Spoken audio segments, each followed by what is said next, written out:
This is going to be the first part of a series where I explain how the dimensions work, why you don't go to the other dimensions, we'll get more into that, and how you can use this framework and this knowledge to improve your results when manifesting.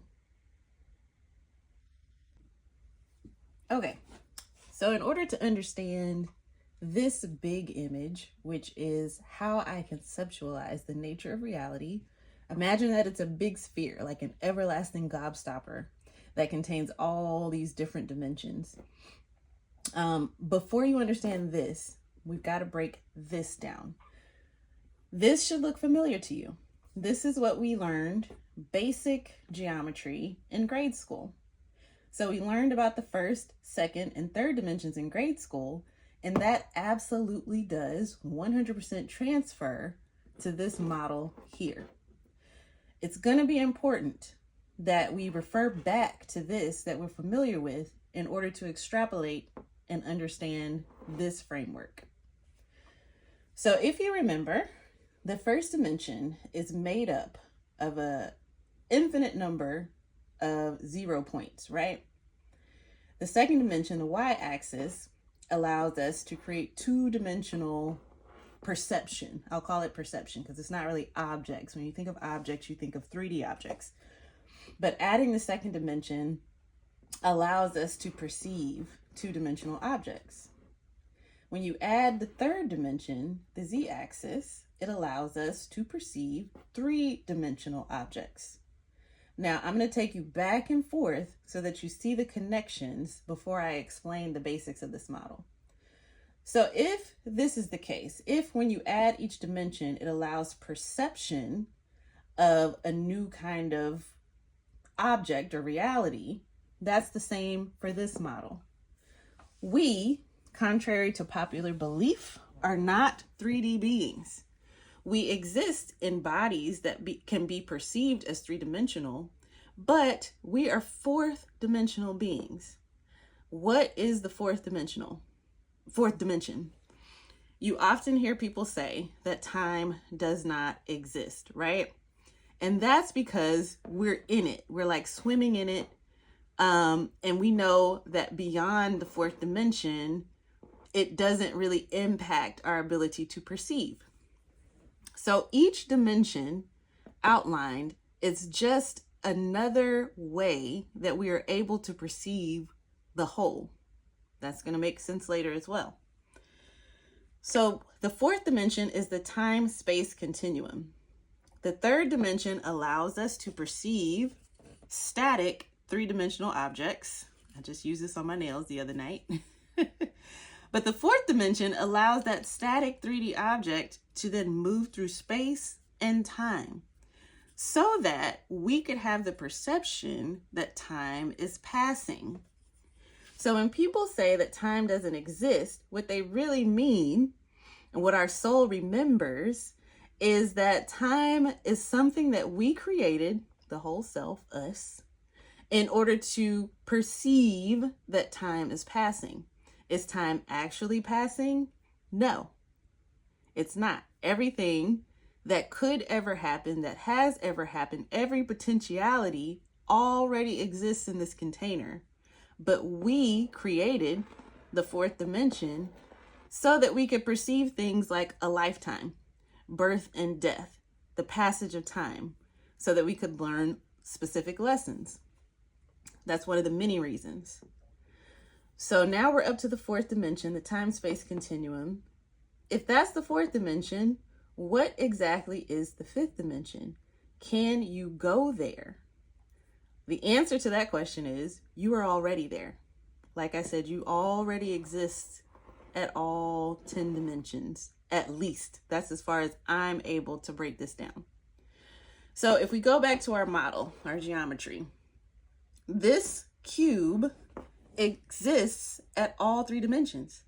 The cube exists in the first dimension. It exists as an infinite number of 0 points. It exists in the second dimension, and it exists in the third dimension. These are not separate places. They are ways of perceiving the parts of a whole. Let me repeat that. The first, second, and third dimension are not different places. They are only ways, different ways to perceive the whole. Going back to time. Time is just another way to perceive this experience as though we are moving through time, even though everything from the beginning to the end of a timeline has already happened. It already exists. This is just another way to perceive it. So just as an infinite number of 0 points makes up the first dimension, and then the second dimension is an infinite number of 0 points perceived two-dimensionally, and the third dimension is an infinite number of 0 points perceived in the third dimension. From there, you get a bunch of timelines on the fourth dimension. The fourth dimension is where we play with time. We play with timelines, right? So the fifth dimension is just all of those timelines grouped together. Just like in the third dimension, we can see a bunch of 3D objects everywhere. If you look around your room right now, you see a bunch of collected 3D objects. In the fifth dimension, you see a bunch of collected fourth dimensional timelines. A bunch of collected possibilities of ways that things will play out. So in the fifth dimension, perceiving things from the fifth dimension, the part of you that exists there, just means that you're able to perceive multiple outcomes, multiple timelines. So that's why when you listen to creators who talk about people like Neville Goddard, they talk about the imagination being God, right? Because when you imagine, what are you doing? You're accessing other timelines. That's also the reason that a lot of manifestation coaches say that if you can imagine it, then you can manifest it. Because the things that you are imagining, the different potential timelines, the different potential outcomes already exist. If you can conceive of it, it's because it exists within this construct already, which means that you can access it. So if you can't go to the fifth dimension, then how do you access different timelines? You access different timelines by expanding your perception of yourself. So you'll often hear the term higher self, right? And it sounds so general, it sounds very woo-woo, but what people are referring to is the parts of you that exist beyond this fourth dimension that you're playing in right now as a human being. You are here, your consciousness is here. You may or may not be able to perceive it. Now, a lot of people think that going to the fifth dimension means that you have somehow become better than or ascended to somewhere better, right? The fact is, and all this is I'm going to be repeating a lot. The fact is that this part of you, the God self, intentionally dropped down here for explorative purposes.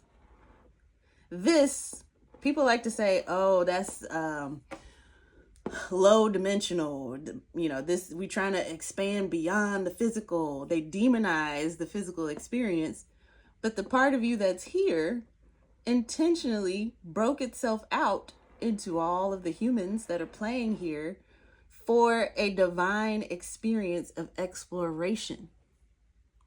This is somewhere we chose to come. So the further you go up, right, the more you're perceiving. This is the whole. This is you.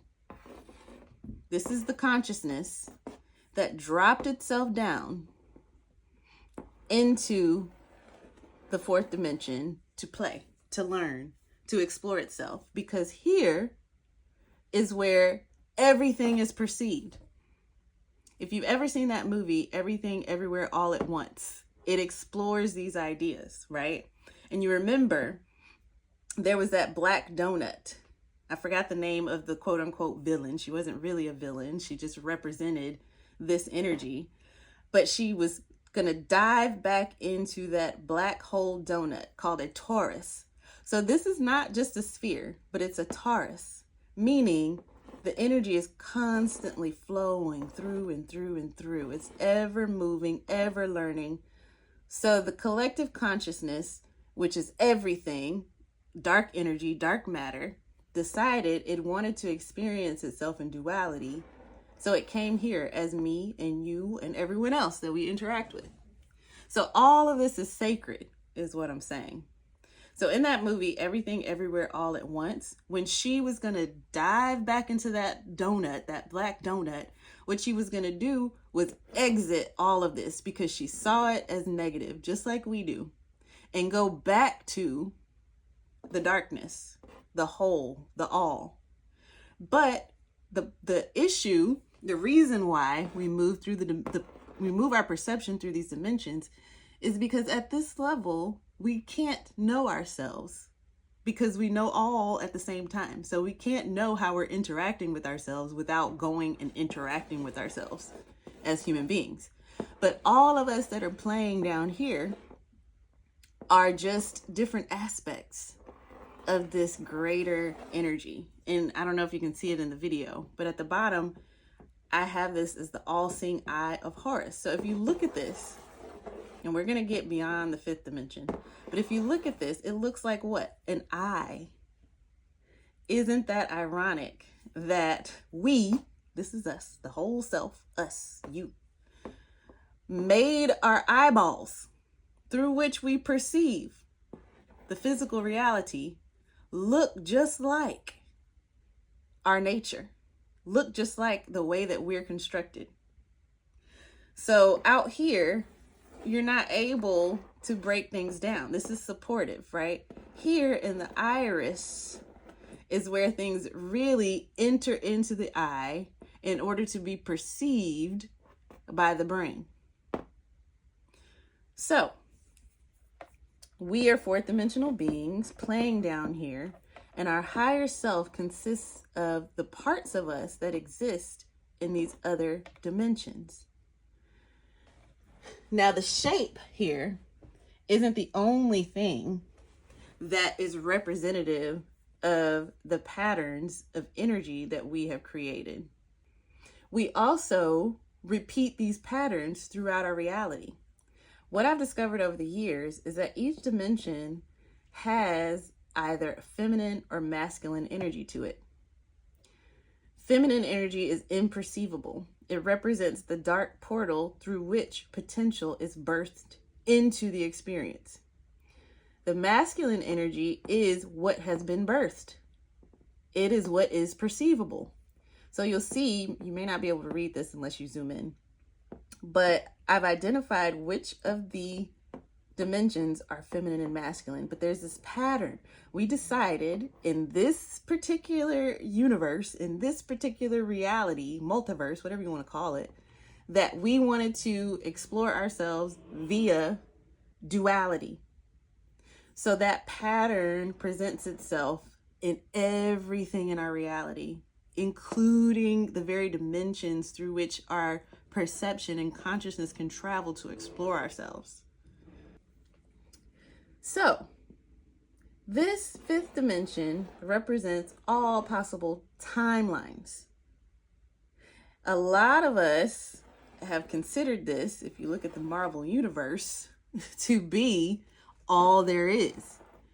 And that's why this more solid line is here, because it represents one of the places where we graduate into brand new realizations. So before we get into the sixth dimension, or as we cross over into the sixth dimension, we have all of these different timelines, all of these different ways that we play together as physical beings through time and space. What is beyond the fifth dimension? This is where I would say our higher self begins, right? Because as a fourth dimensional being right now, where our consciousness sits, we're able to imagine different outcomes, different possibilities. And our higher self is what allows us to jump timelines. What does it mean to jump timelines? All it means is that this ego that you created here to explore gets to move to a different possibility, a different past, a different future, a different combination of events. Now, a lot of the manifestation techniques that we employ work because they do help us to interact with our higher self. The issue and the reason why it's inconsistent for a lot of us is because we don't know that that's what we're doing. We don't understand how all of this works. And so we don't know how to properly navigate, properly manipulate this mechanism that we call our reality. But a lot of things we do help us communicate with our higher selves intentionally or unintentionally. So visualization, for example, our higher self does not use language. Language is actually very primitive. So if we tell our higher self that we want $1 million, we may or may not get $1 million. We may find $1 on the street and be like, hey, WTF, I said I wanted $1 million. But our higher self does not speak those primitive languages, especially English. English is the language of lies. What language does our higher self speak? It speaks in vibration, in symbols, in the energy that we emanate through what we think and feel.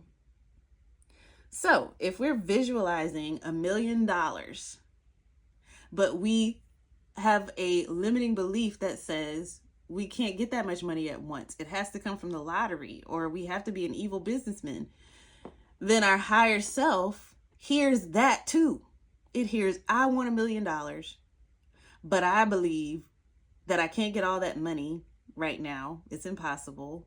And anybody who has that much money is a bad person. So then we see $1 on the street, right? Because that is the energy that we communicated to our higher self. When we're looking at the part of us, our higher self, that exists beyond this whole construct of timelines, then we have to communicate with vibration, with energy. And so whatever tool that we use in order to manifest needs to be effective in getting the message across to the higher self. And when we're looking at this, we can think of the part of us that exists in the fourth dimension as the diver. Let's say you're going on a diving expedition in the middle of the ocean. This is the boat, right? This thick line right here. And this is the part of you that is staying up on the boat, kind of looking down, observing, reading all the meters as you dive into the depths of this experience. Now, you set up certain tools to communicate up here, right? You set up fail safes, all those different things. And you can't talk to the person on the boat. Not directly, at least. You have to communicate through other channels so that this person understands your signal. And if you have like a distress signal or something like that, I don't know enough about this to really explain it well, but I think you get the gist of what I'm saying. The part of you that's up here knows what the original mission was before you decided to dive in. And this is the part of you that you communicate with in order to make any changes to that mission, in order to shift things on these timelines, to allow you to get pulled and dropped into another timeline. So let's say you've decided that you want to explore the Bermuda Triangle, right? That was what you chose when y'all first set up the boat and you put on your diving gear and you jumped in. And now you want to explore the Titanic. So you got to get that message to the part of you that's up on that boat so they can pull you up and drop you on a different timeline. You can't just, while still connected here with this plan that you created with your higher self, you can't just start swimming towards the Titanic. Everything that you create here, every timeline that you jump to, every outcome, past, future, present, that you want to experience, you got to communicate back to this higher self and change the plan. So then your higher self says, oh, let's pull her up. Let's drop her at the Titanic. She doesn't want to explore the Bermuda Triangle. Now, let's say you communicate that to your higher self, but your higher self knows that you wanted to come down here and experience, for example, a stressful job because you wanted to explore the part of yourself that is, in my case, a Black woman in this time experiencing a stressful job. And you know that that was the mission. So if I communicate up here, I want something different. I've got to have a conversation with my higher self, and we've got to be in agreement that we're all on board with that new plan. Now, that may feel restrictive from this perspective, because you might say, well, now that I know anything is possible, why can't I just experience whatever I want? You absolutely can. But this part of you wants to know itself fully, right? So if you abandon the original plan that you had for your soul, then you may miss out on something that your higher self wanted to learn. The good news is that this never ends. It doesn't have a beginning or an ending. So even if you drastically change this timeline, and then when you exit your physical body and you get back in touch with the parts of yourself that are up here, you can say, oh man, in my fourth dimensional existence, I abandoned the original plan. Okay, let's try it again. Let's insert ourselves here and see what happens. So it's still learning, right? You learned that if you were to insert yourself here under those particular circumstances, you would change your own plan. I hope you're following. So that is how we truly manifest. So all of the journaling, all of the affirmations, all of the, what do they call it? The law of assumption, all these things that we practice to manifest things or to create certain experiences here in the fourth dimension are with the intent to communicate with our higher self so that we can change the mission. So that we can go up here and say, okay, I was doing it this way. Now I want this instead. So I think that's all I want to explore for today. Take us to this first bridge out of this construct. There is another bridge, right? If you see here in the center, we've got the 0 point before physical reality exists. Now we all come into this, right? One last thing I'll explain, and we'll probably go over it again, is that this 0 point and this 10 are actually the same thing. If you think again about that donut, about that torus, this is the same thing. It's just a revolving door. So when we come through into the physical by joining the masculine, which is the first dimension, and the feminine, which is the second dimension, we're born into physical reality, right? So we make these plans here. We look at all the possibilities. We say, I want to enter this year with these parents within this fourth dimensional experience so that I can explore these lessons, these pieces of duality. And so we can do that over and over and over and over and over again. We're really going this way and then back up this way all the time. We can navigate either way. So I'm going to leave it there for now, and I'm going to turn this into a series. Next time, I'm going to explain what's beyond the sixth dimension, and then I'll go into all these different notes that I have here, like what is actually happening. So we talked about, from the 0 point to the third dimension, which we learned in geometry. We talked about the time-space continuum in the fourth dimension. We talked about all these different possible timelines that move around like a 3D object in the fifth dimension. We talked about the higher self on the sixth dimension, and the sixth dimension representing the ability to jump timelines. I also have on here how this correlates to the scripture in the Bible in Genesis, how it is shown in the way the planetary energies line up. And then we talked a little bit about how there's masculine and feminine energy at each of these points. We'll continue to explore how this relates to this experience and manifestation and how to navigate these different timelines.